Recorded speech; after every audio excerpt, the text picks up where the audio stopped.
आज म तपाईलाई शेयर किन्न के कुरा चाहिन्छ र सेकेन्डरी मार्केटमा शेयर कसरी किन्छन् त्यसको बारेमा बताउँदैछु। शेयर किन्नलाई सबभन्दा पहिला तपाईसँग बैंक एकाउन्ट र डिम्याट एकाउन्ट र क्लाइन्ट आइडी हुनुपर्दछ। बैंक खाताको लागि आफ्नो नजिकै रहेको कमर्सियल बैंक वा डेभलपमेन्ट बैंक जुनमा गएर पनि खाता खोल्न सकिन्छ। शेयरको कारोबार चेकबाट मात्र हुने भएको हुनाले खाता अनिवार्य चाहिन्छ। शेयर किन्दा नि हामीले चेक नै बुझाउनु पर्ने हुन्छ र शेयर बेच्दा पनि ब्रोकरले कि हामीलाई चेक कि डाइरेक्ट हाम्रो बैंक एकाउन्टमा पैसा पठाउने हुनाले बैंक खाता अनिवार्य हुनैपर्छ। अब दोस्रो कुरा तपाईलाई डिम्याट एकाउन्ट चाहिन्छ। पैसा राख्ने एकाउन्टलाई बैंक एकाउन्ट भने जस्तै शेयर राख्ने एकाउन्टलाई डिम्याट एकाउन्ट भनिन्छ। शेयर किनिसकेपछि शेयर राख्नलाई यो एकाउन्ट चाहिन्छ।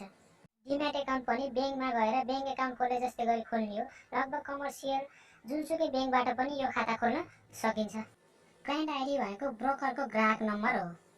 नेपालमा 50 वटा ब्रोकरहरू छन् र तिनीहरूले विभिन्न सहरहरूमा आफ्नो शाखाहरू खोलेका छन्। तपाईले नजिकै पर्ने शाखामा गएर क्लाइन्ट आइडी गराउन सक्नुहुन्छ। तपाईले क्लाइन्ट आइडी गराउनलाई तपाईलाई बैंक एकाउन्ट, डिम्याट एकाउन्ट र नागरिकताको फोटोकपी चाहिन्छ।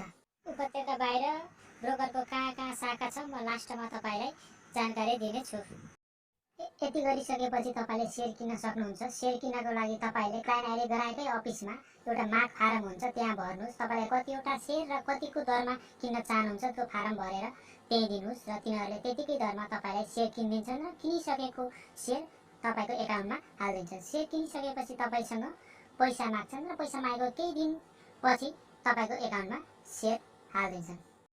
शेयर बेच्नलाई पनि तपाईले आफूले क्लाइन्ट आइडी गराएकै शाखामा जानुस् र शेयर बेच्ने फारम भर्नुहोस्। कतिवटा शेयर कतिको दरमा बेच्नुहुन्छ त्यो फारम भरेर दिनुहोस्। त्यसरी दिइसकेपछि तपाईको शेयर तिनीहरूले बेचिदिन्छन्। त्यसको लागि तपाईले डिम्याट एकाउन्टको चेक काटेर कतिवटा शेयर बेच्ने हो त्यतिवटाको डिम्याट चेक पनि ब्रोकरलाई दिनुपर्छ र डिम्याट चेक चाहिँ तपाईले जुन बैंकमा खाता खोल्नु भएको त्यही बैंकमा गएर माग्यो भने तपाईलाई डिम्याट चेक पनि दिन्छ।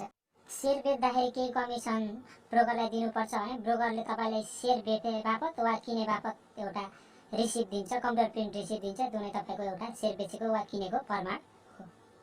उपत्यका बाहिरका ब्रोकरको ठेगाना र सम्पर्क ठेगाना यस प्रकार रहेको छ।